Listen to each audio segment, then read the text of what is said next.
Wait for it. Wait for it, and we're live. Hey, all you crazy sci-fi and fantasy fans. It's time for your daily dose of shenanigans over here at the Blasters and Blaze podcast.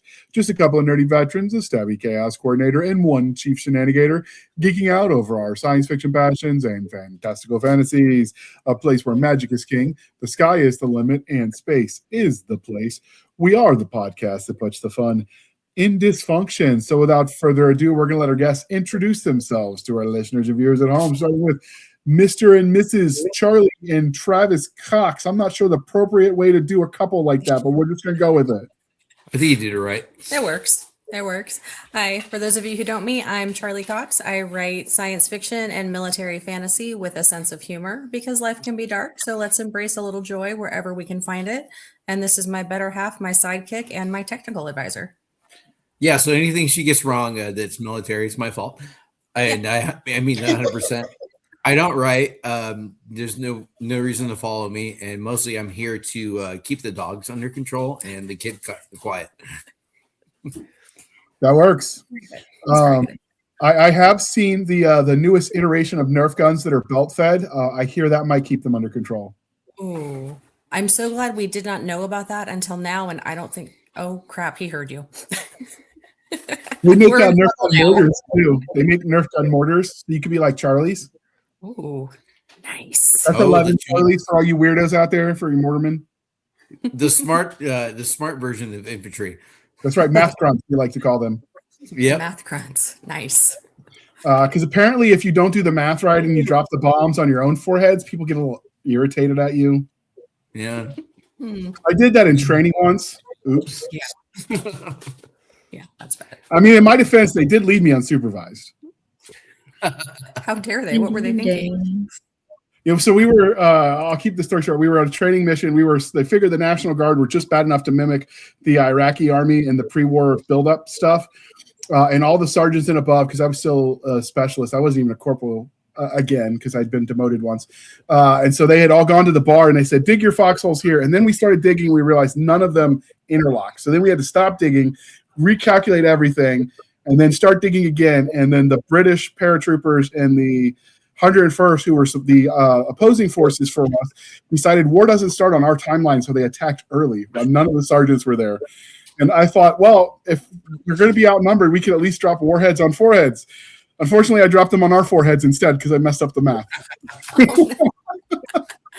Oh, it's a little friendly fire. Oh, that was the quickest battle they've seen at the Fort Bragg for that training endeavor. And mass self-deletion was not what they expected for the end of that conflict. But, what are you going to do? The cool thing was the sergeant major of the base was not pleased with the NCO, so he came to chew them out and sent everybody E4 and below away, and we smartly disappeared. And the British paratroopers took us out to the bar and paid for all the drinks because they were so pleased they got to go to the bar early because I ended the fight early for them. So you made friends. It worked out. I did. All I had to do was blow myself up. Hey, all right. Do what you got to do. I would not like to repeat that with live fire, though. Probably would not be as cool. No. So next, we have the lovely Miss Madam Chloe Gardner, first of her line, lady of the tea and crumpets. Right. Hey, I am Chloe Garner, authoress of so many gigantic universes: science fiction, fantasy, urban fantasy, paranormal, a little bit of horror, a little bit of Western, a little bit of this and that outside of that, even beyond. I love characters that go on adventures and don't really ever see a reason to stop. And I'm not exactly British, but I do now drink tea, which is very exciting. Is it true that crumpets go with tea? Am I getting that right? I seem to remember that as a rhyme when I was a kid. Associated, but I prefer actual cookies. Okay. Like British cookies or biscuits, or like what are we doing? No, the real stuff, yo. Okay, what kind of cookies go with your tea? Okay, so I have discovered that Kroger Bakery makes the best chocolate chip cookies, and like the grocery store bakeries are forever changing up their recipes and changing their suppliers and whatever. So this is like a recent development, and I buy them in miniature so that I can eat 8. Nice. So are they better than Costco chocolate chip cookies? Yes. Really? The Costco chocolate chip cookies are a little bit dry and a little bit flavorless under certain conditions. Like they're just not there. I don't buy Costco cookies. I prefer Sam's Club, but even Sam's Club is not really worth buying. But the Oh, Kroger cookies, wait a man, minute. I am digging those. I like the Sam's Club cookies. Those are delicious. You're not a fan? I feel like I hardly know you now. Well, okay. So on British Baking Show, they have the really bad double X, not worth the calories. My standards for worth the calories are really high. Like, yes, I sit here on screen drinking Coke and stuff. I'm not a health nut, but if I'm going to eat cookies, I want them to be really excellent cookies, or else I'm going to have ice cream. There you go. That was a Fair. fun place to come back. Yeah. So I like the if I'm gonna do like when I do my coffee, I would get those biscotti sticks things that you dunk that are a little bit dry, but then they get real nice when you like dip them and they absorb the coffee. Those are delicious. I imagine those would work with tea too, but I don't know to be sure because I am not a tea drinker. That's getting closer to the regular tea time accessories. Yes. Okay. All right. Next we have the lovely, because everybody is lovely today. But next we have, let me scroll up so I get this in alphabetical order, the lovely Mr. James J.E. Pittman. Well, thank you, JR. Yeah. Hi, everybody. I'm J.E. Pittman. You can call me James. I write the Felix Chan series of books, which has plenty of spiteful fae abound. I also write a little bit of military sci-fi. Jeez, I can talk all day, except for now. I write the Felix Chan series of books. I write Pandora Squad, military sci-fi. I write a little bit of horror. I write a little bit of everything really under the sun. And sometimes I just throw it all in a blender and see what happens. Does the blender ever break? Oh, yeah, that's when the more fun ones happen. Have we tried That's to how you get that's how you get get a sci-fi series with ancient aliens and actual hard science fiction all together, and then also a military sci-fi that relies on biblical magic. The first time I actually saw like ancient like gods and then aliens mixed together, I think was Stargate. I'm sure they're not the first one to do it, but ever since then I've kind of liked that concept of what if, especially when the Stargate, for instance, actually used the little green men as a race of aliens. I love that show. Such a good show. That was one of the comps and basis for Pandora Squad. It's I seem to remember you had said that before. Yeah, Dirty Dozen meets Stargate. Nice. Now I want to watch Dirty Dozen again. We might have to do a retro review of that one. Let me write that down. Yes, add it to the list. Yes. Classic. We're going to try to do more retro reviews this year. The trick is we have to limit to ones that are easily accessible outside of people's own personal collection, because if it requires you to already own the DVD, it limits who can be a guest. So it has to be available for people to find, as we found with some of the ones we scheduled and then had to cancel because it wasn't out there available. So what about like Kelly's Heroes? That's out there, isn't it, on streaming? It should be. Yeah, I seem to think Kelly's Heroes might be one of the ones that's free on YouTube right now. Okay. I'll add it to the review list too, because we are a military friendly podcast, so I think it's still, while it might not be speculative fiction, it still fits the branding. So why not? And then last but certainly not least, we have the lovely Ursula Jinx. Jinx, you're it.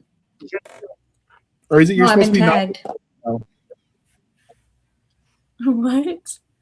I'm not sure if we've like Jinx, you're not it, or you're. I don't remember how that's supposed to go. It's been a while. I think it's Jinx. You can't talk until someone says your name 3 times. No, that's Bloody Mary in the some mirror. people Right? say You're like supposed to say it 3 times. Or no, that's the drink. Wait a minute. I could be mixing it all up. We could just switch that to cupcakes. James, How you are only you, cook me Ursula? Save us, Chloe. Save us. Slightly nutty, as always. Related to the topic, I do accidentally have my own origin of where fairies come from, of both original types. So the kind that, like, oh, they're such cute little fairies, and also the, oh, these are mischievous, riddle-giving fae. So that's not out yet. I have entirely too much in that. But yeah, hi. Okay. All right. So first, we're going to do the one and only religion question we ask because it's the most important one when we do a panel, and then we're going to dive right into the topic. So we are civilized human beings here at the Blasters and Blades podcast. We are no longer knuckle dragging troglodytes, except for you, Travis. So coffee or tea, and how do you take it, Charlie? I like coffee with half and half and a little bit of sugar. And when it's warm outside, I throw a little bit of ice in there so I don't burn my mouth. Okay. I would get made fun of because I would ask for mine when I go to coffee shops at Kids Temp for the same reason. Yep, that's me. Can confirm. I mean, I'm short like a kid, so it works. I mean, what's short? Everyone's got different definitions. I'm 5'2" on a good day. Oh, I have a whole inch on you. Oh, Okay. hey. I mean, I wouldn't say that Well, kid height, but it's definitely not tall either. So it's kind of in the gray area. Yeah. I'm, fun sized. Yeah, that's it. Moving right along, Aw. Travis. Well, I'm 6'2", and I drink my coffee black. Insert Okay. drink like my soul, right? This is the way. So do you do it drip brew? Are you making it with the Keurig, with the coffee pot, with the French press?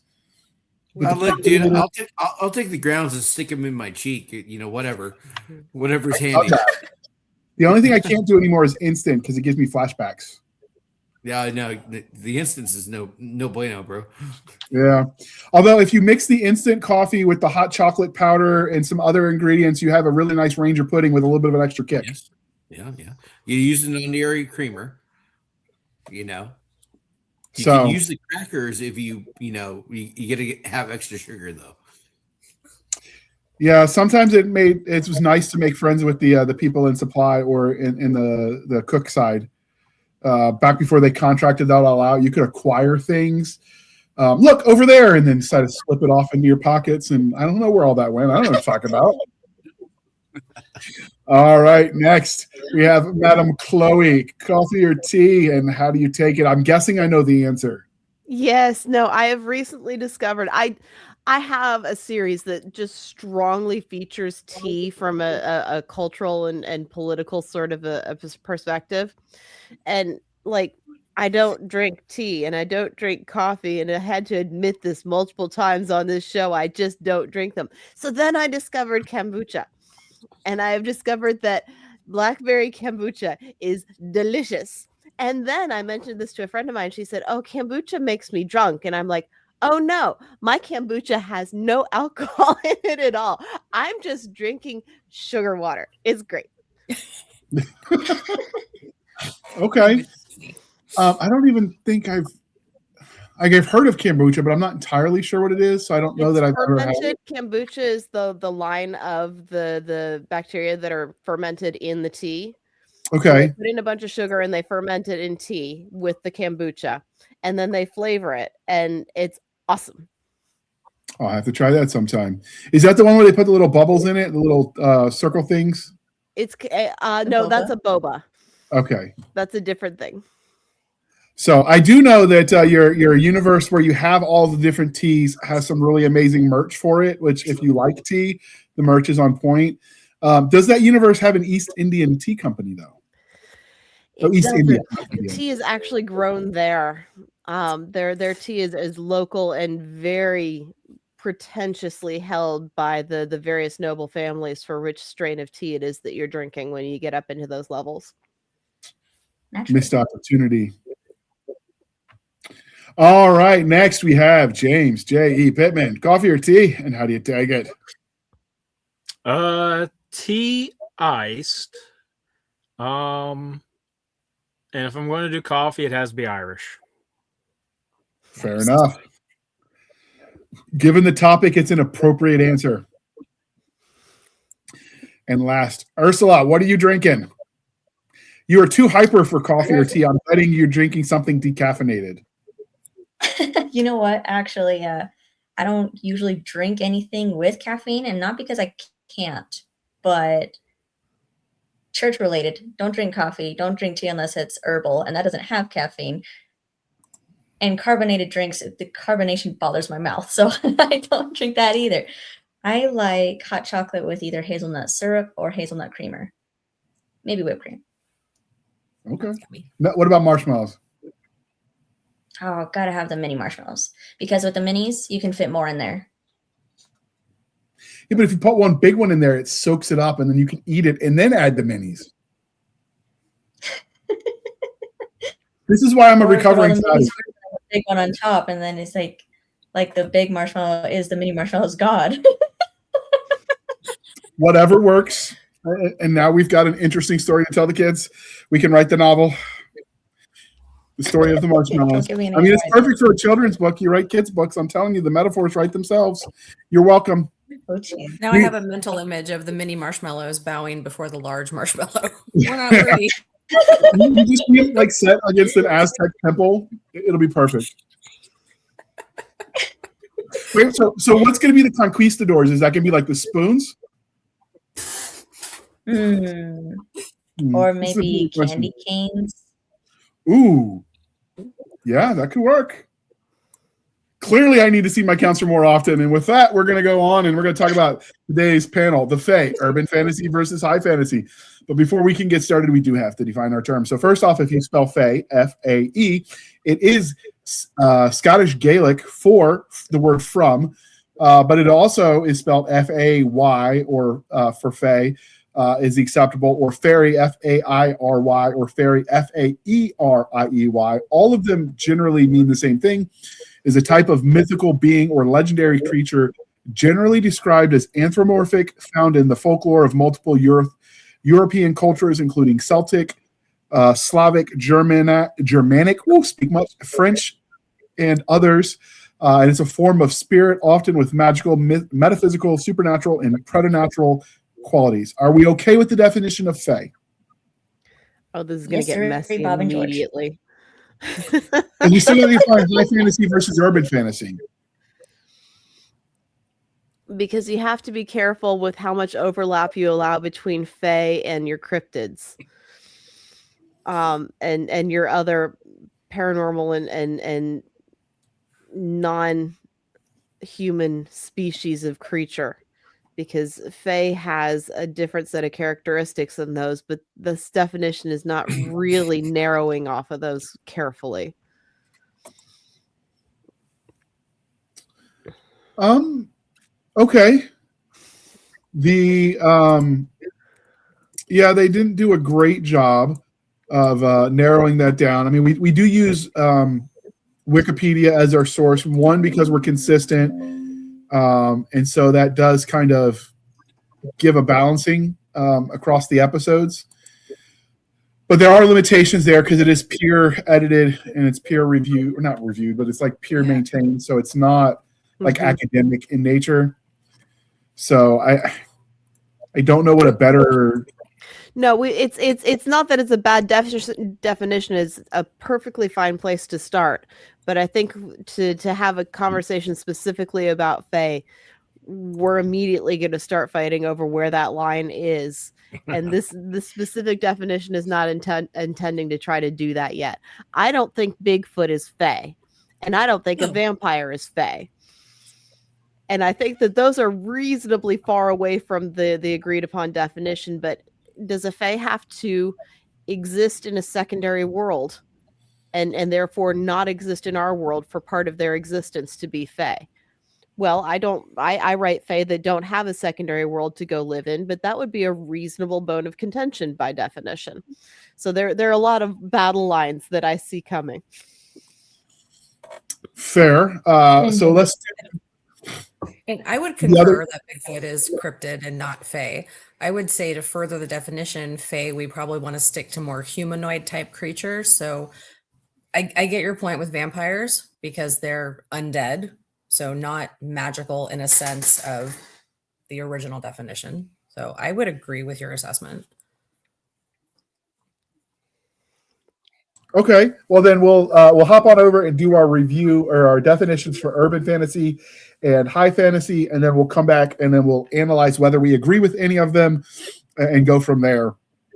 Because before we can obviously talk about the topic, we have to discuss our terms.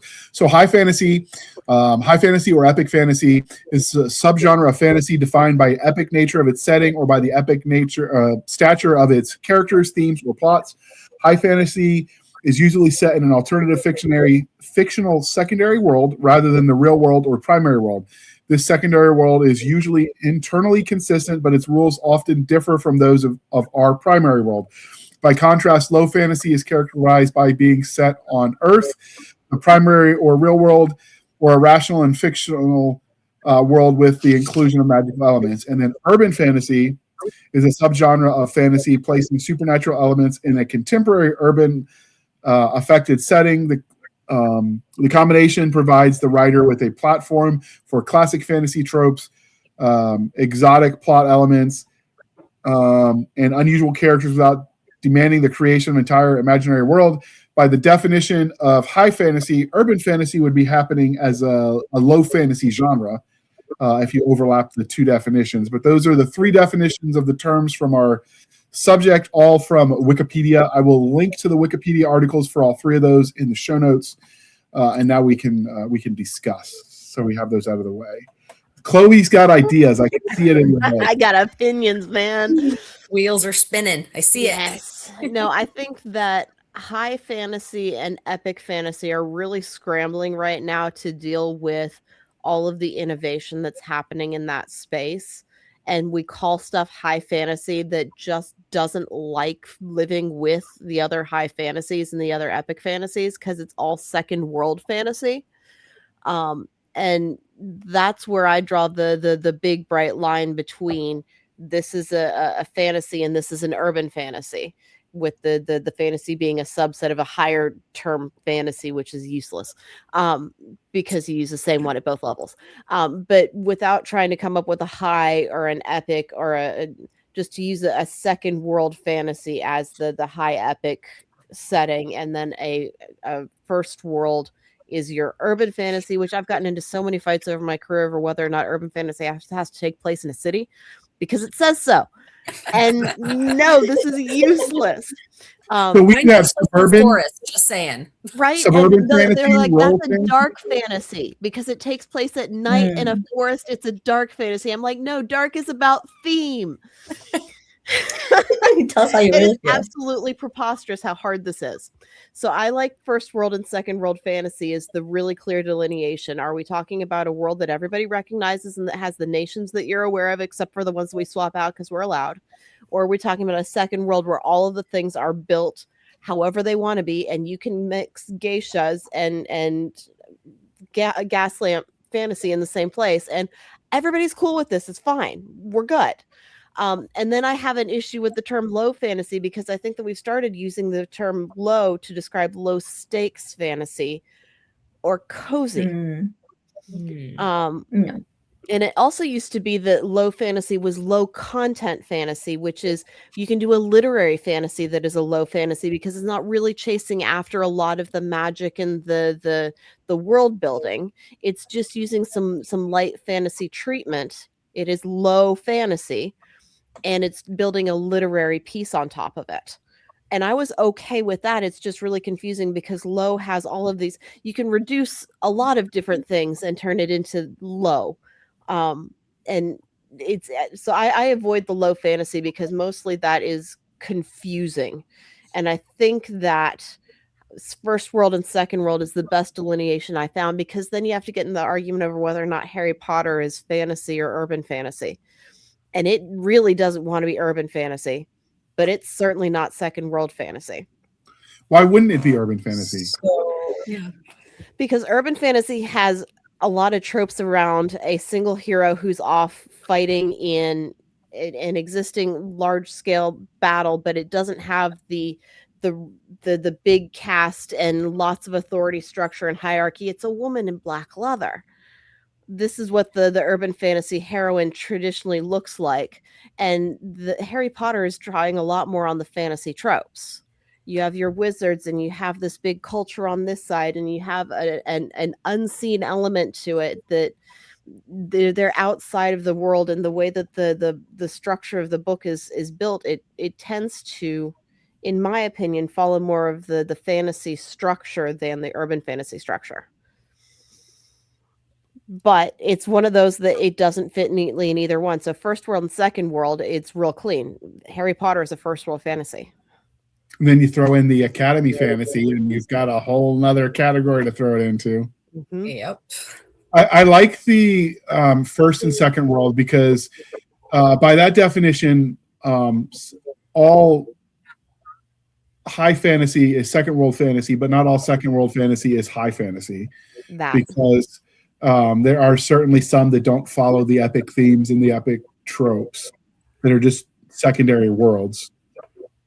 And I think urban fantasy, I generically think of it as just the modern world where, the magic is sort of there, whether it's hidden or unknown by everybody is another story. But like you, I think urban fantasy is broad enough that it doesn't have to happen in an actual urban area. It could happen in the burbs. It could happen in the sticks. Urban fantasy is just modern. But if people want urban fantasy to literally mean the cities, they're going to have to come up with a new term to be more broad. We use paranormal as a contrast to urban fantasy. This is a paranormal, and I'm broadly okay with that. The struggle is that paranormal romance has taken over that term to mean urban fantasy with a romantic structure. So paranormal is an intersection of differences of all these. Say it again. So should we write a book on all of the different connotations of these terms? It's just really difficult to draw those lines. Yeah. So what we really need is the genre czar, who I will appoint. Chloe, you have a job now. You just need to stand on your high mountain and shake your fist at the sky and tell people what's what. And as soon as you put me in a room with Melissa, the two of us are going to go to the mat on this stuff. So we have. If I could just interject, I would say for the purposes of tonight's episode and for our viewers who maybe aren't writers and aren't as in tune with the various subgenres of fantasy, as we know there are so many of them, urban fantasy takes place in modern-ish times, and then high fantasy would be not on Earth in other make-believe locations. Would that be fair? Yes. So could you have second world fantasy that happens in a modern-ish world? Would it still be high fantasy, or would it be urban fantasy in a secondary world? I would argue that urban fantasy takes place on Earth. That would be my argument. But again, I'm just trying to simplify things for our viewers. Okay. We could get in the weeds with all of this. That's part of the fun. It's also where I come in here expecting to pick for JR to pick fights. There's also a reason I outsource my marketing, because clearly not everyone agrees with my ideas. Okay, so speaking of, we mentioned obviously this is about the Fae as they're portrayed in urban fantasy versus high fantasy. So let's dive into that as the actual topic. But before we do that, I'm going to go ahead and play the commercial before we get too deep. I feel like this is a good segue point, and then we will jump right in to the actual topic now that we've defined our terms. Here comes your next romp in the graveyard. In Hunters for Hire, a new urban fantasy adventure by best-selling author Jonathan Yanez. A guy down on his luck puts sign twirling and rideshare driving on the back burner to track down the supernatural for a pretty penny. Find out what happens when John Hunter enters the secret underworld. Download your copy and start listening today. Now available on Amazon and Audible.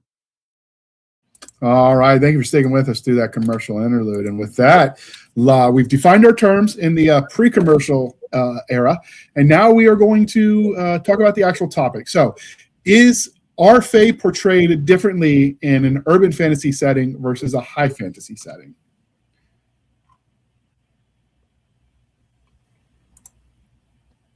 Don't all speak at once.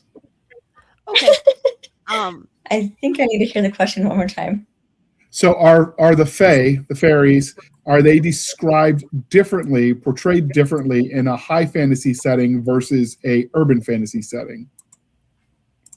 They can be, but there are also different levels on that, like depending on how much of the portrayal of the Fae are done. So it could be that they just happen to be Fae and they're living their lives amongst people who aren't Fae. Then you've got the complete immersion of they're completely considered other. So depending on how immersed they are, I think that has an effect on that. Did that Okay. even make any sense? Smile and wave, boys. Smile and wave. And I shall think turn into a penguin. when you look at the deep history of Fae, they are profoundly other. They come from another world that has nothing to do with humanity and that humans really struggle to even understand. It's completely different rules. They're whimsical and they have a lack of understanding of cause and effect and even timeline, the way that human beings experience it. They are profoundly outside of human existence and human awareness. And to interact with them is dangerous and almost without any real reason to do it other than humans are curious and therefore they go and they do it. There's no reason to go be involved with the Fae because there's no redeeming qualities to them other than they are intriguing. And so it's stories of things that you can't quite grasp. And then we've evolved them into they hang out in a bar and I'm looking at some of the we have all of the Fae represented in our cast and we hang out at bars and we have weird conversations and it's just a thing that a person is and that tends to be where the urban fantasy has really pushed the evolution out to Fae living undercover with human beings and they're humanoid and they just have this special trait that makes them different from humans. But other than that, they've got a human boyfriend and they've got a human bestie and they go off and they have adventures. So I think that the traditional high fantasy has a distinctly different Fae, but I think that high fantasy has adapted that into a more humanized cast of characters as well, where having pixies and stuff wandering around on the streets of London, Carnival Row is right there on that edge where I'm going, is this fantasy or is this urban fantasy? I'm not sure. But you have pixies that are part of a war and they're refugees in London now, except that it's not London because it's a second world fantasy. And they're not that particularly mystical or distant or ephemeral. They just have wings and they have capabilities that humans don't. So we've taken these characters that are really difficult to capture and turn them into human beings with special skills. And urban fantasy pulls them a lot further down towards that humanized level than the average for high fantasy. But I don't think there's a strong rule one way or the other of what you do with them. Okay. Charlie? So I would say one thing that the Fae have in common in both genres is that they tend to be long-lived.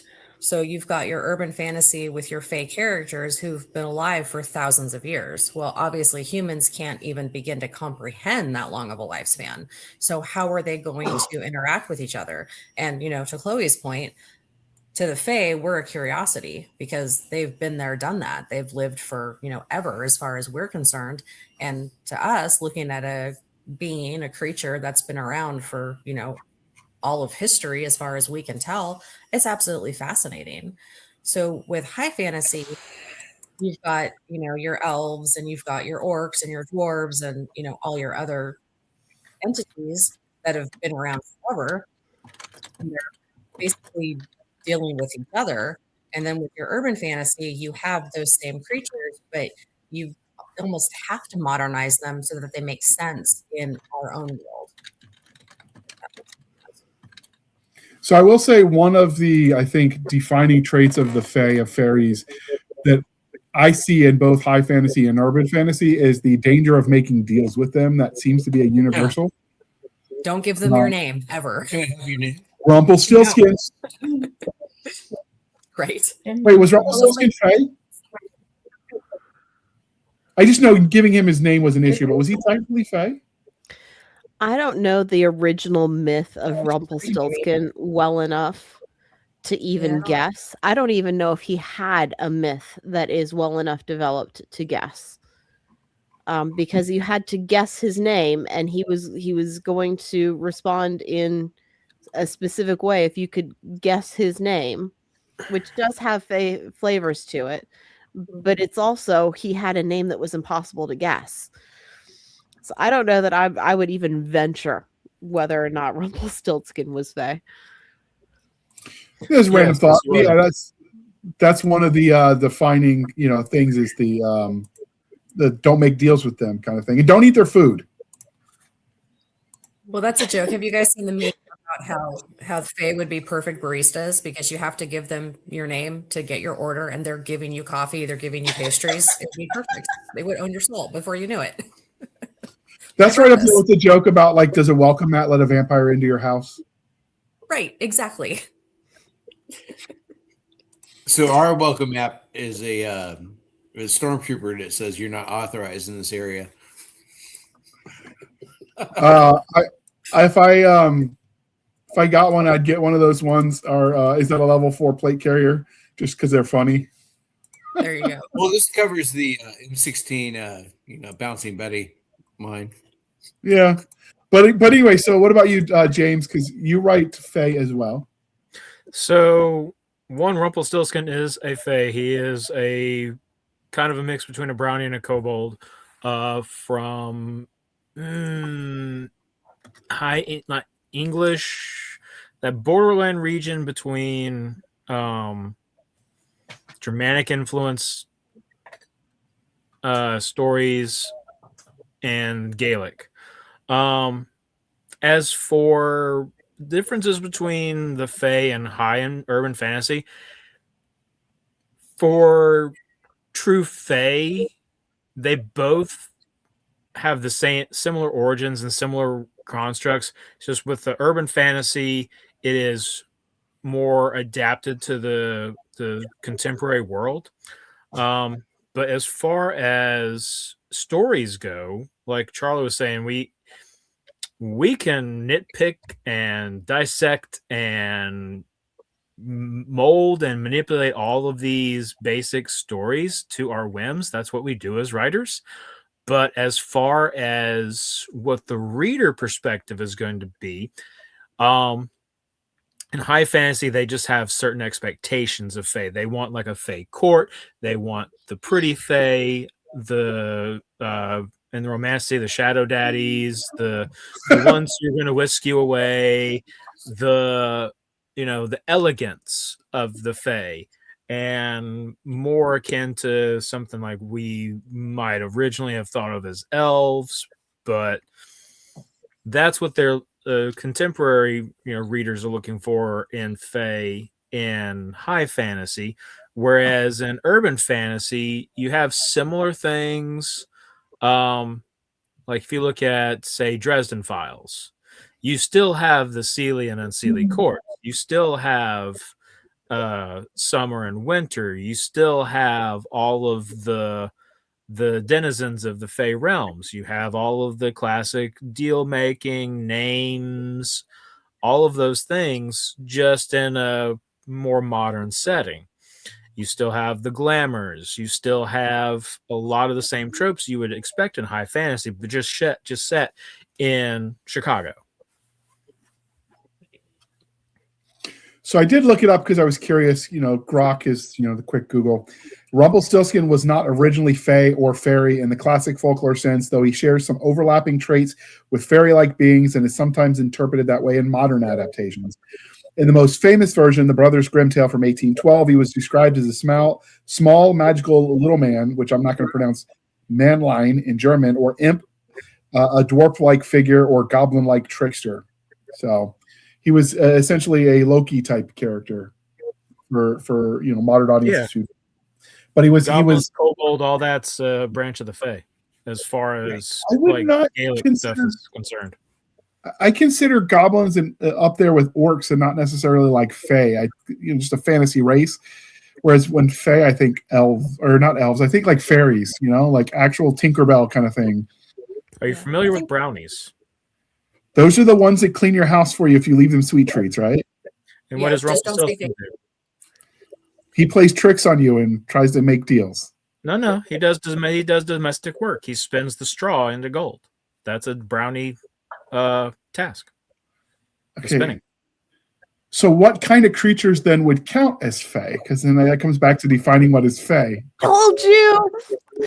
I would say all of them, JR, that you just mentioned would technically be considered Fae.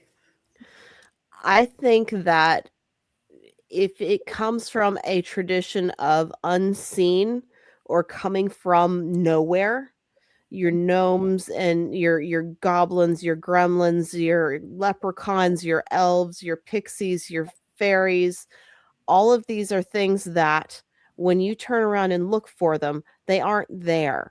Yep. Even like what's the screaming one? Banshee. Banshees would be a fae because nobody ever sees them. You just know you put out a bowl of milk and you spill salt because they have to count it all, and all of these ridiculous stories about the things that go on when you aren't looking. That's why you have the concept of the Fae courts. All of these creatures are the denizens, the ones you may think of as like the rulers of the Fae, the ones that are more humanoid looking. They're just the leaders. The rest live in the Feywild and the realms, things like that, as far as classic folklore goes. But again, we're writers. We can take this rich fodder and spin it however we like in our stories. Mm-hmm. No, I think the definition is really hard to nail down because you have to go looking into the oldest of the folklore and the myths and see if this is one of the unseen creatures, or if this is something that was introduced by Tolkien as a major element of a war story, which is I'm not aware of a history of orcs. Nope. That's where I draw my line. And dwarves are not an unseen race, I don't think. There's something else. And elves have danced all over that line however they feel like it because they're awesome. They're just so palatable as a mythology to go stick in places and do stuff with them. I used to tell people that high elves live in the mountains in Colorado and wear gray, and low elves party with leprechauns. And it's whatever on that spectrum that you want your elves to go be and do, that they work. But I'm not aware of a history of orcs and your dwarves and a lot of the other fantasy races that they don't come from an unseen tradition. And that's the best I can do for a definition, I think. You were going to say something, honey? Well, I was going to say something to JR real quick on this. Is like everyone is just described warrant officers. Right. Right. Yes, the warrant officers can be summoned with a pentagram made of coffee beans. Yeah, coffee beans and dip. I guess it's in now. Oh, yes. Because you're civilized. So yeah, I looked it up. Okay, so goblins actually are a offshoot of hobgoblins, and hobgoblins are definitely Fae. So there's a lot of Welsh, Irish, and Scottish names I can't pronounce that are mythical creatures. But there's also Spriggans, which are the tree spirits, which I didn't consider fairy or Fae. Apparently, nymphs and dryads, yes or no? Yeah. Sorry. Okay. See, this gets complicated because if we can't even figure out what exactly count as Fae, like how do you go for the rest of it? So that Jared, I'm just going to say you opened this can of worms by inviting me and Chloe on this as far as the definitions of Fae, because we dance across that line like it's a jump rope. So does the definition of Fae change if you're talking about like literature written for various age groups? So is fantasy written for adults versus middle grade versus kids fantasy? Is it going to be different? Or is a Fae going to be a Fae? Not a bit. It's a jump rope. I think he's exactly nailed the correct image. No, how you play with it. adult fantasy can have a lot more elaborate concepts of Fae and the rules and the consequences and carelessness and all that stuff. And children's fantasy, you can just have unseen that you just simply believe in, or you can have a pixie serve you coffee. Yep. And we're all cool with this. There are no real rules. I'm thinking of Percy Jackson, which is not necessarily a good example because it doesn't have anything that's traditionally Fae in it, to my knowledge. But That's we more accept. mythology. I'm sorry? That's more mythology. Yeah, no, it's mythology, but just looking at the way that we treat ancient stories and the accepted ways that those ought to be told and held, and you just turn it into something completely different. And Harry Potter is the easy go back to example that everybody can have a conversation about. Well, what is Dobby and is he Fae? And he doesn't really look like the unseen kind of Fae. And we play with this however we want to. I think that it's just a mean shift. What is the average book in urban fantasy versus what the average book in high fantasy going to do on that range of, and it's probably 3-dimensional bell curve. And it mean shifts between the two. High fantasy does things that are more abstract, and urban fantasy tends to do things that are more concrete. It's definitely multi-dimensional just because of the nature of it. Especially if you have the Fae that are being like in the Feywild or the different courts or popping back and forth between, whatever world the humans are in and a magical realm of some definition, which would be, a secondary, whether it's, under the hill, under the fairy hill, through the fairy ring, lost in the woods, or, through some portal fantasy. There's just all kinds of ways, but I think what we want to get through to here is the only definition we can truly do is, like Chloe said, what's the average reader experience? What are the expectations when you say this is a high fantasy with a Fae element to it? So Okay. I am the average reader. I read a lot. All right, let's go with Travis. What is your definition of high fantasy with Fae for the average reader? What do you expect? So high fantasy, I don't have a definition for, and if I tried to come up with one, would be wrong. But I read a lot of. So I read Tolkien growing up, and I don't know how to classify that. Is that high fantasy? I would say so. Yeah. Highest of high fantasies. So I need a benchmark, right? So I'm the average reader. I read a lot of different genres. I go from everything from autobiography, biography, any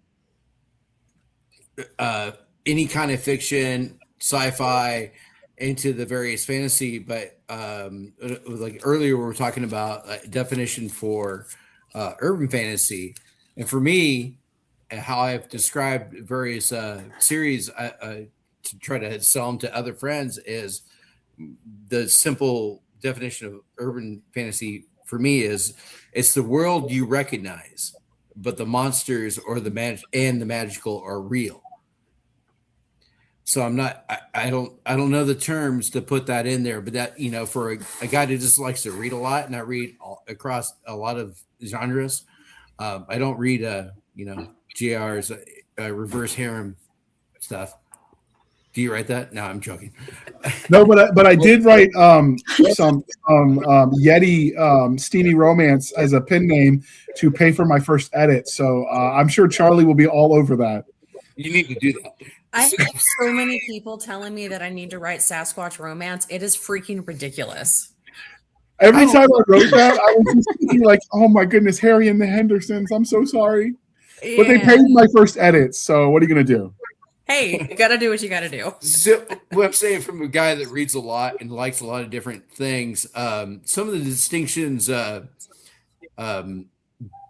really matter to me. So there's 2.5 series, and I call it 2.5 because Laura K. Hamilton, I've read most of her stuff. The Anita Blake series. Yep. Yeah. MHI by Larry Correa. I've read the Dresden Files, and I really like them. I lost where I am in that series, so I'm not Oh no, counting you that. have to start again. Oh no, that's Darn. terrible. So I'm not counting that, not because it's not good, just because I don't know where I'm in it. But so the half would be John Ringo wrote a trilogy with an MHI, and so like the Fae in that were like the gnomes, and Larry made him into like genome, so like they were rapper dudes. But the actual like high court Fae, it's all glamour, right? When the glamour drops, they're ugly to our eyes, right? Not to their eyes, but to our eyes, they look like bat-faced weirdo. Yeah, I think James is having an aneurysm. But hey, I'm a casual in this thing. I like if it's close enough to what I normally read, which is a lot of shooting and tactical maneuvers and stuff like that. I enjoy it. But Tolkien's great. Okay. So you've been a little bit quiet, Ursula. So do you have thoughts on the various tropes that you see in the genres?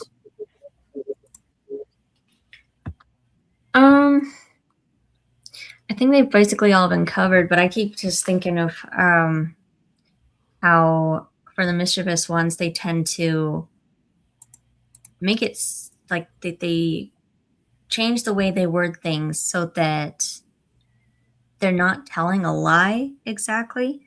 But if you don't know how to interpret what they're saying, they could be omitting something that's important. I was thinking of the series Mortal Instruments by Cassandra Clare. The Fae aren't noted as much. They are involved, but they kind of keep to themselves.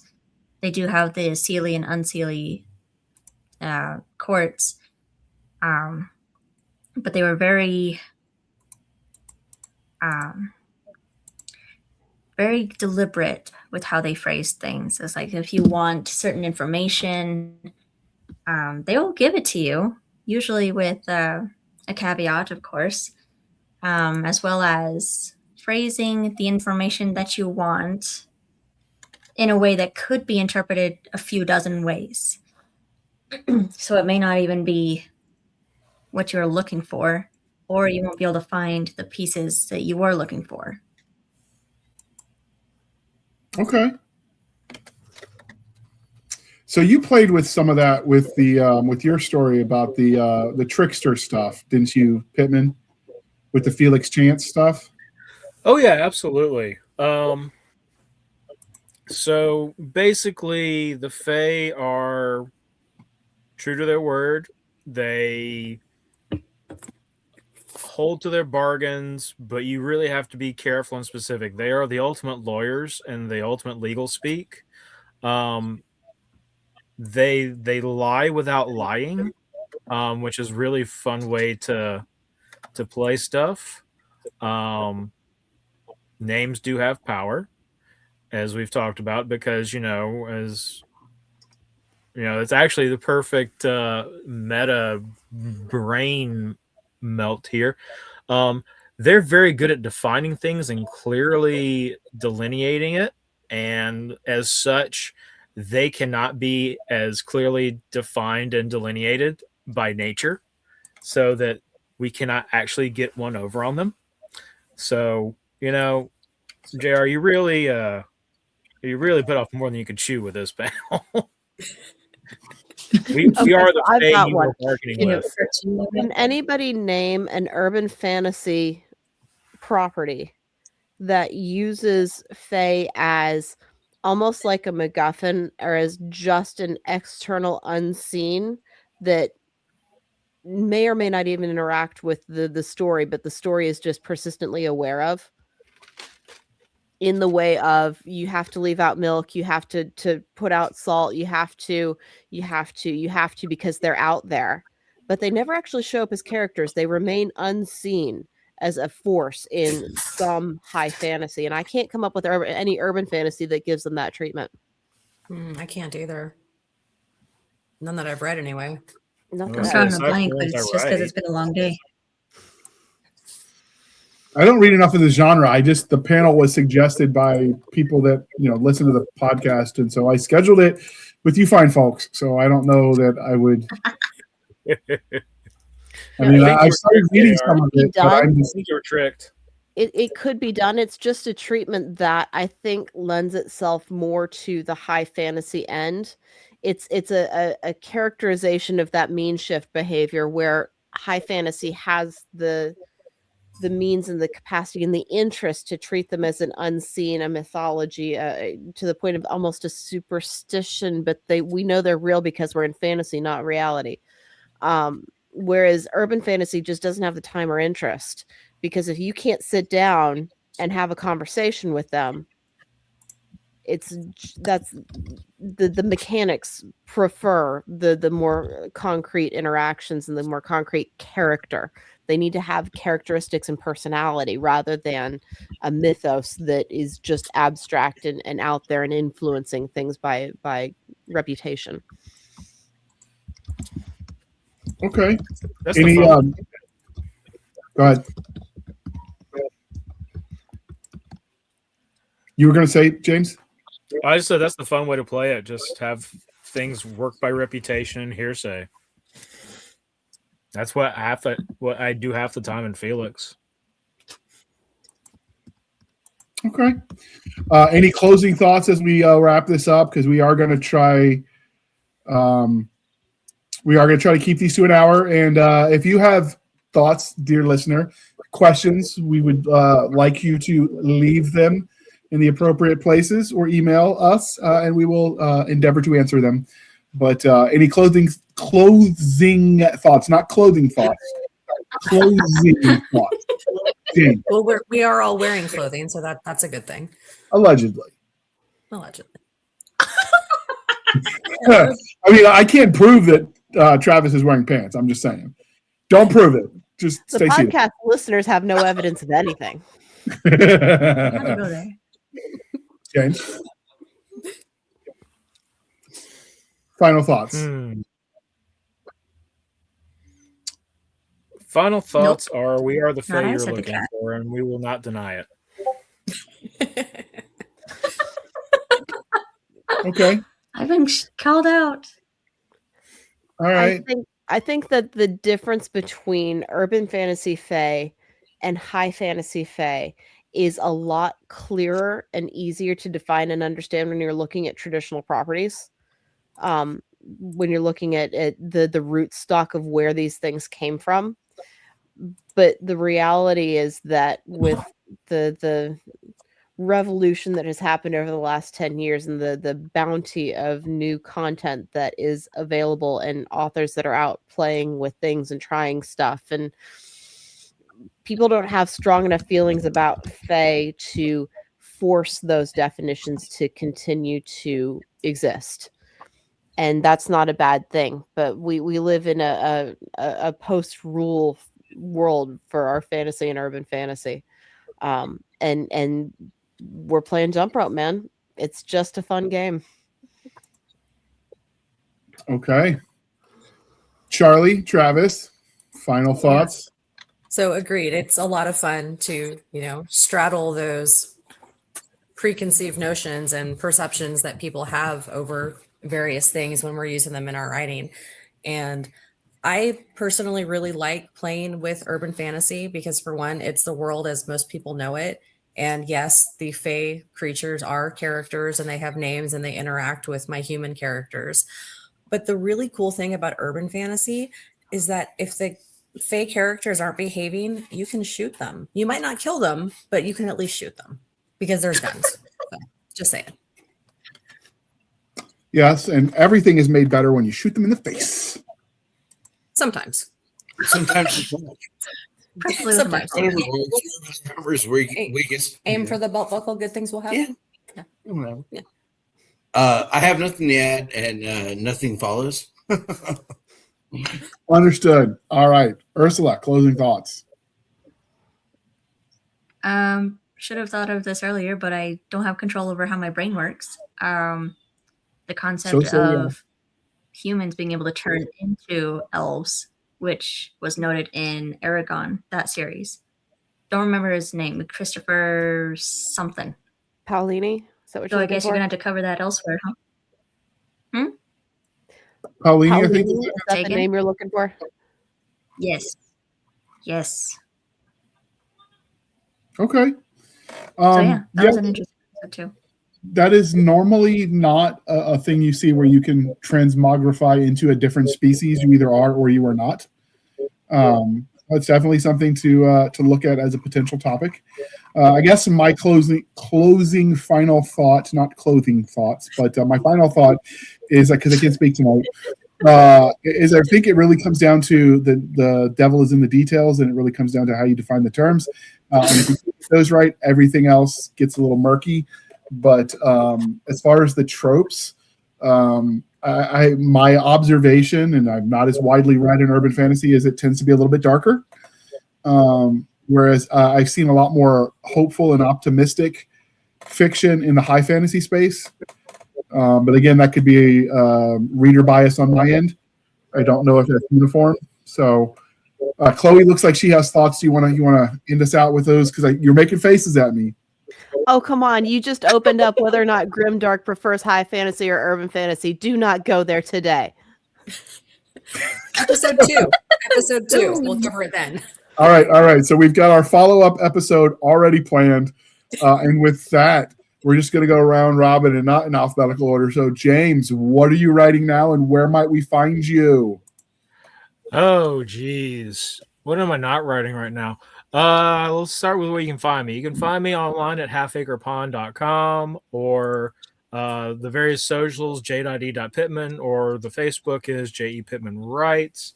As for what I'm working on right now, I just released this guy, Brazen Head, spin-off of Felix Chance series following the Immortal Alchemist, the Count of Saint Germain. And I just put the second one up for pre-release, the Sundered Day. So I'm working on those. I'm working on a Felix Chance prequel. I've got the Felix Chance Omnibus Kickstarter going. And I just listed off a dozen other properties I'm working on the rest of this year and next. So yeah, I'm a little busy. Sleep. Who needs it? Who needs it? All right. Madam Chloe, I know your calendar is marked out to 2030, but, and I'm not even joking, she's literally marked it out that far ahead. Whether she sticks with it's another story, but what are you writing, and then how might we follow you on the Wild Wild Interwebs? I am writing my paranormal detective novel right now, the final installment for this release block. And I will be moving on to Academy, I think, next to finish out this year. You can find me at blenderfiction.com/chloegarner.com. They both route to the same place where you're looking for essay length writing on what I'm up to and what I'm thinking about. You can join my newsletter if all you want is releases and sales, or if you want to hang out with me as an actual human being and answer random poll questions from my other readers, you can come find me on my Facebook group. It is one of the most wonderful places on the entire internet. Nice. Charlie, what are you working on right now, and how might we find you on the Wild Wild Interwebs? So I just finished drafting the sequel to Fae Wars Northwest Front. The second book, working title, is Battle for Tacoma, where the elves are real. They've invaded the Pacific Northwest. The ley lines have been reignited, so magic is back, and my main character has to figure out how she can utilize magic before it consumes her and everybody she loves. So that's book 2. So editing on that one. Handful of short stories the rest of this month, and then later in the year I have a sci-fi property that I'm going to be writing. So if you want to hear more about that, you should head over to my website, charliecox.net, and sign up for my newsletter. I am also on Substack, and I post announcements once a month. I'm not going to spam you. And you can also find me on socials. I'm on TikTok, Facebook, Instagram, X. I'm everywhere. So come say hi. And we will link to all that in the show notes. And speaking of the Fae Wars universe, I do have a short story in that universe in their recent anthology. And I thought you'd get a kick out of it because you did beta read that for me. I just got a $30 check from a reader, and it said, with a link to online therapy options, and it said, read your story, JR. Thought maybe you should talk to somebody. And a $30 transfer of funds. Okay, first of all, author goals to have a reader send me money because I think I need therapy, for one. For two, your story was awesome, and I'm kind of surprised that that was their takeaway, but They okay. thought it was dark, It was, but the universe is dark, so right? I it's on thought brand. it was funny because he's like, Now Yeah. I have to read it. right? He was like, "Here's $30. Go talk to a shrink," and with a link to a website, like that online website you Like see advertised everywhere. BetterHelp or something like that. Yeah, I'd have to dig up the message, but I just thought it was hilarious. I'll take it. Yeah. Wow. I mean, that's my favorite review. My other favorite was is 12-year-old with ADHD wrote gun porn was my review that I liked the most before this one. And I'm like, That's decent. can I write that as marketing copy? Yeah, I that mean, would work. I'm down for it. But anyway, all right. Did a fan sent me money to get therapy? Oh yeah, I'd buy that. So Travis, since you are not a writer and your socials are just you, person, civilian, so we're not going to worry about that. But you are a reader. So what are you reading right now? Oh, I'm reading Kevin Eikenberry Against the Swarm. Is that his mill sci-fi with the alien bees? Buzzer Wars. Yeah, Buzzer Buzzer Wars, Wars. I think it's through Athon. Athon, yep. Yeah. Okay. We interviewed him about that. I remember thinking the bees as a protagonist was an interesting alien concept. Yeah, no, they're not they're the antagonist. Isn't that what I said? I don't know. I've had a lot of caffeine today. Maybe my brain skipped. One of us. We're 11 series, so who knows? I mean, between my 33 concussions and however many you had, we're a pair. All right, so you're reading that. Do you read one book at a time, or are you reading multiples? Because some people do that. Yeah, I'm also reading. Oh shit. Fuck. Oh. It's after 10 minutes before It's- okay. I'm also reading Fred Hughes' latest release. In Heroes the of Britannia. yeah, it's like Heroes of Britannia, book 7. Cool. I've got a few I'll have to get with you others. offline and get the links for that. I might have to check that out. That sounds interesting. Yeah, I'm reading like another 4-HU book and something else. I'm scatterbrained. It happens. All right, Ursula, what are you writing at the moment? And then how might listeners find you on the wild interwebs? And as usual, links are in the show notes. Lately, I'm just doing a lot of drawing as I illustrate my own children's books. The one I'm working on is actually referenced to in my bunny book, Jackson, the bunny with short ears. So if you look that up, it is hidden in the back what the next book is going to be. So if you want to know what that is, you got to go find it. And you can find me anywhere under my business name, Buggie, or Buggy Boss LLC. You could also type in the phrase, the fourth wall therapist, and you'll find me. There you go. All right. And you can find us, a dear listener, at our Linktree, linktr.ee, Linktree/Blasters and Blades Podcast. Again, Linktree/Blasters and Blades Podcast, where we link to all the things, the BitChute, the Rumble, the YouTube, the TikTok, the Twitters. We've got our Spotify, our Discord, our Blasters and Blades Facebook group and Facebook page. We have our email, blastersandbladespodcast@gmail.com. Again, blastersandbladespodcast@gmail.com for professional purposes only, people. Save the shenanigans from Stabby Stab over there on the Instagram, the Twitter, and the email. You can support the show by going to buymeacoffee.com/author J.R. Handley. Again, buymeacoffee.com/author J.R. Handley. Be sure to put in the comment section that is for the podcast, and I promise I will keep my co-hosts duly caffeinated. They will drink that coffee brand coffee until they get high on their own supply. If you want some of that coffee brand coffee, the link is in the show notes. The discount code is Podcast Grunts. You get 10% off. We get a little bit of a kickback. It's a win-win, people. And with that, I would like to thank you for spending some of your precious time with us. For my crazy and absent co-host, I am J.R. Handley, and this was the Blasters and Blades Podcast. We'll be back next week at the same time, where we'll indulge your love of nerd culture, cheesy jokes, and all things that go boom. And with that, I did not mean to start a fight with this episode, but if you want to have a fight, please do so in the comments so you could tweak the algorithms. We would love you forever. And with that, I will hit the button, wait for it.